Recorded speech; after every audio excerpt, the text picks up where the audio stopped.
Cooper proposed a buyout to make Pinnacle a private company. Businesses were concerned about this plan. Do you support the buyout? Well, my answer is pretty short on this one. It's clear that last year's Pinnacle proposal had flaws, which is why it was pulled from consideration. So I did not support the buyout as it was proposed. Okay. Skip, do you support the buyout of Pinnacle? Once again, I was appointed by Governor Lamb to the Policyholder Advisory Committee of the State Workmen's Compensation Board back in 1980. We were dealing with that problem at that time, and many of you out there probably don't even know, in fact, Dave may not know, that the State Workmen's Comp Fund basically was the fund of last resort. It was a fund so that farmers and miners, people who really built this area, were able to buy workmen's compensation without going totally into debt.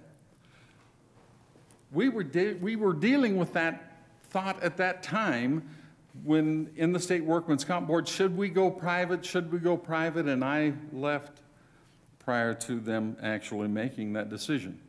I would like to see everything as much as possible privatized where it's going to help bring in taxes, help pay taxes rather than take taxes.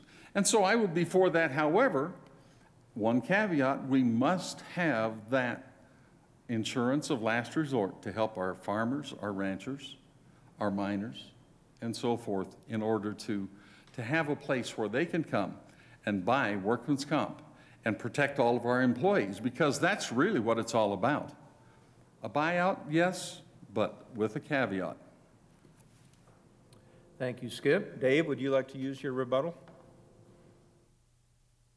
Well, I think I'm going to respond in further detail on the other questions here, so I think I'll pass. Okay. And the next question is workers' comp related, and Skip, you get to go first on this one. Should workers' comp be handled by the state, the private sector, or do you favor continuing the current approach, and why? Well, as an insurance agent, and yet as one who was on, again, the State Workmen's Comp Policyholder Advisory Committee. In fact, I was placed on there by a Democratic governor, Governor Lamb, good friend of mine at that time, I think still is. But should these workmen's comp be handled by the state, a private sector, any other kind? I really think I already answered that question in areas, and there was a need at that time. And there was a need in the 1950s when workmen's comp first got started being talked about.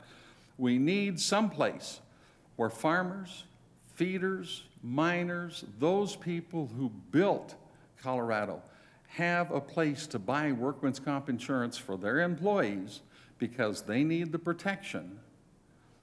But at that time, we had the private companies too outside. I just think there needs to be a different approach. I'd like to see Pinnacle take the good stuff, move outside, become a taxpayer instead of bringing in taxes or using taxes. And we need to turn on the current approach probably just a little bit. But there are some plans that we need to do, some things that we need to work on for that. Okay. Dave, any rebuttal? Sure. You know, a lot has happened since my opponent was involved with workman's comp, and we have a lot more people that are really relying on the workman's compensation plan. And last fall, I believe it was, I attended the North Colorado Legislative Alliance, the three chambers here in northern Colorado, and clearly heard their concern about changes to what they felt was a system that was working well. And so I am not an expert in in insurance, but you know, what I heard is that a stable workman's compensation is one of the keys to keeping Colorado strong, and particularly Colorado's economy strong. So I'm not in favor of making changes to the workman's compensation system that's going to damage the current system, increase costs, or make it less effective. Protecting workers should be our most important consideration. Any effort that would result in higher premiums for policy holders should be avoided. Thank you, Dave. And I apologize. When I introduced that question to you, I asked if you wanted to use a rebuttal, and it was your first answer to that question. So, Skip, you get to rebut if you want to. You know, by golly, I think here's one place where Dave and I are probably close to agreeing. We need to have good coverage out there for all of our employees. They need to have coverage that they can count on. They need to have coverage that is available to them. The employer also needs to have coverage that he can afford to pay. We need to just be diligent and continue to work and see to it that we take the best from this and take the best from that and keep them together, because our goal should be to make Pinnacle a big company? No. To have something totally opposite of Pinnacle? No. My goal, that goal might be someone's, but my goal is for those people who I represent, who my Constitution said I should represent, and that's the people in House District 50. And I want to make sure they get good representation, good insurance at a good cost that their employer can afford. Okay, thank you, Skip. We'll move on to the topic of Constitution and ballot questions, ballot amendments. Dave, you get to go first on this question. During the past 2 sessions, bills have been introduced to make it more difficult to use the initiative process to put proposed amendments to Colorado's Constitution on the ballot. So far, these efforts have failed. What is your position, Dave, on amending the Constitution? Well, I support a higher standard for amending the Constitution. The Constitution is our foundational bedrock for the state.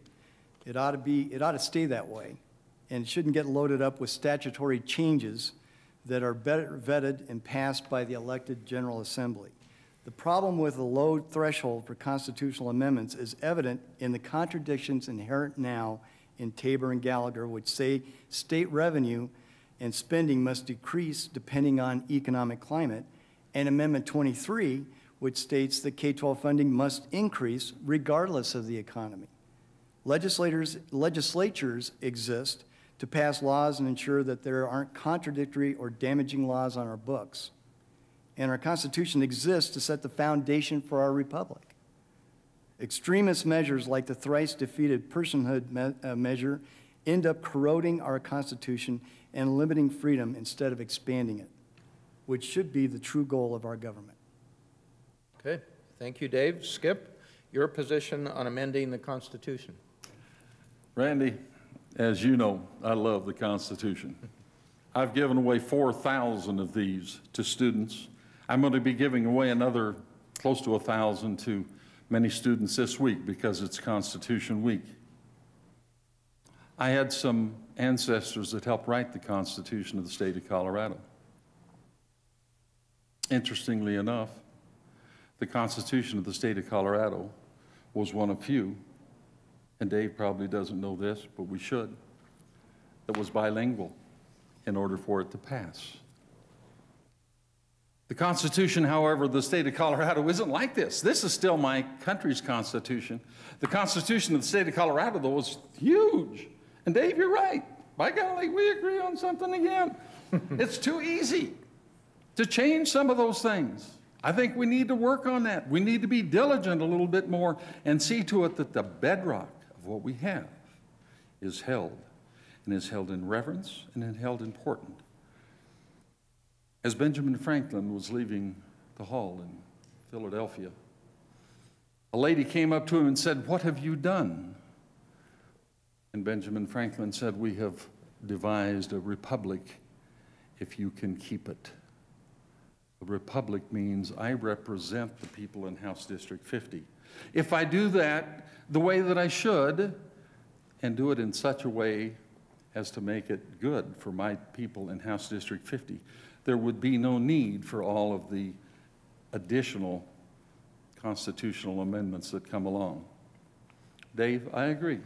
It should be a little more difficult to change that, but the Constitution is so vitally important. We need to know what it is, where it came from, and how it happened. God bless America.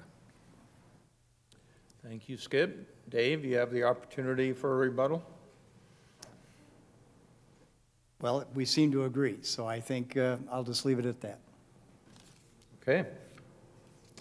I'm going to move on to another topic. Again, I want to hit several topics here so we leave time for audience questions.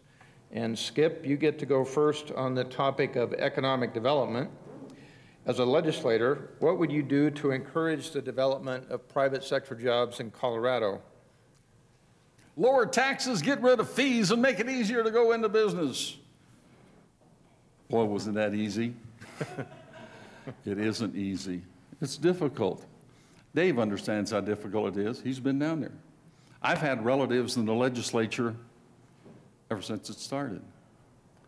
I know how the legislative process works, and I know how difficult it is, and yet at the same time, that's part of our problem, is that we have tried to, in the protection of our citizenry, we have protected them so much, we have put so many requirements and so many fees on business that it's difficult for business to expand.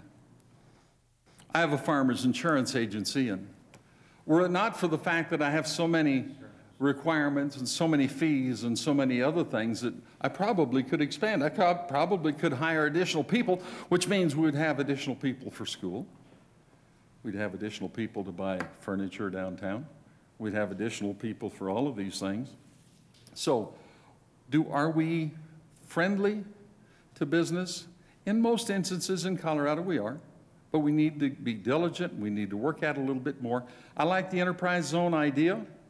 It was an idea for its time that did wonderful things in Lodo, marvelous things, and has done some great things, in fact, in Greeley, Colorado. But I think we need to look at that. In fact, there's a Senator Del Grosso, or Representative Del Grosso, has presented some programs already to look at that and a study for that. I believe that we should take a look at that study. Thank you, Skip. Dave, what would you do to encourage the development of private sector jobs in Colorado? Well, getting Colorado back to work doesn't need to be complicated. That's why I have a 5-point plan to get things moving again. Number one, invest. By supporting the Hire Colorado plan, we will give local businesses first crack at state contracts, so our tax dollars create jobs right here in Colorado, not in India, not in China. This is a simple idea to strengthen Colorado's economy in a common sense way. Second, innovate. By passing my Colorado Tech Transfer Bill, we will ensure that jobs created by new technologies from our public universities' research will be created right here in Colorado, not out of state, not overseas. That way we can invest with confidence in our universities and colleges because we know the benefits pay off right here at home. Third, support. I will work to fund the Colorado Innovation Investment Tax Credit. I will work to improve funding for small business development centers. The SBDCs provide great service at little or no cost to our small businesses here in the local area. Fourth, educate. Investing in high-quality science, technology, engineering, and math courses, nicknamed STEM, our STEM courses, science, technology, engineering, math, we will help propel and prepare our students to compete in a global economy. And finally, cooperate, the fifth point.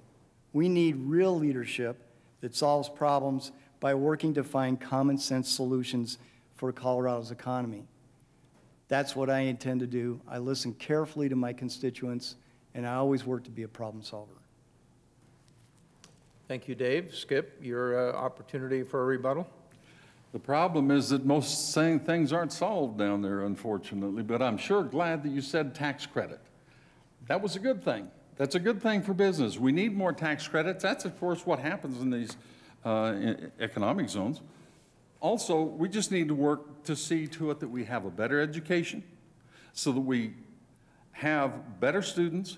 Now, we talk about our higher learning here, and yet Colorado State University has one of the best engineering programs in the country. And I understand Colorado State University, again, came out very high. UNC, a place where you and I both graduated about the same time, is very good and very well known all around the country. We need to continue just to work at that. And then with that tax credit he's talking about and cooperation and Buy Colorado, I've been a Buy Colorado supporter for a long time, we will prevail. Okay, thank you, Skip. Let's try the topic of oil and gas development. Dave, you get to go first on this question. And then we'll move on to audience questions if we have some. Cool. Dave, oil and gas operations have become a major industry in Weld County.